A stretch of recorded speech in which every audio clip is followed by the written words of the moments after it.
ارے جب تم یہ پڑھو گے نا دل کو یہ امید بن جائے گی اللہ کی بارگاہ میں فائل جمع کرا دی ہے، اپنے کام سونپ دیے میں نے، قبول حاکمین کے دربار میں عرضی پیش کر دی ہے، اور وہی سنوارنے والا ہے، وہی معاملات سدھارنے والا ہے۔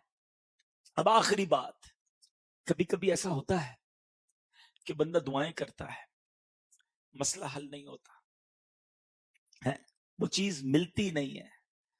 اب جب یہ نہیں ملتی نا تو اب انسان کی کیفیت بدلتی، شیطان ہے نا کہ تیری دعا تو سنی نہیں جاتی، اتنی دعائیں کی، مزار پہ جا کے بھی دعا کی، مکے جا کے بھی دعا کی ہے، مدینے جا کے بھی دعا کی، فلاں بزرگ سے بھی دعا کرائی، مسئلہ تو حل نہیں ہوا، نہ بیٹا ملا، نہ اولاد ملی، نہ کاروبار ٹھیک ہوا، نہ وہ پریشانی دور ہوئی۔ وہ مولانا صاحب تو کہہ رہے تھے دعا کرو مسئلہ حل ہو جائے گا۔ اب یہاں شیطان بندے کو اللہ سے دور کرتا ہے۔ اب یہ ذرا تھوڑا سا نقطہ سمجھ جاؤ گے نا تو اللہ سے پیار اور بڑھ جائے گا۔ آج میں چاہتا ہوں میرے سارے بھائی اپنے رب پر بھروسہ لے کے جائیں، اللہ سے محبت لے کے جائیں، سب سے زیادہ پیار اپنے مالک سے کرو۔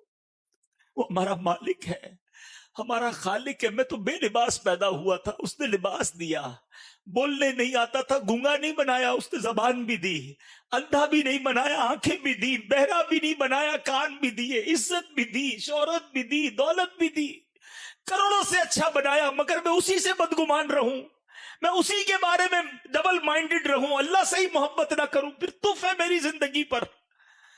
کاش مجھے سب سے زیادہ اپنے مالک سے محبت ہو جائے، اپنے مالک پر بھروسہ آ جائے۔ یہ شیطان تمہیں اپنے رب سے دور کرتا ہے۔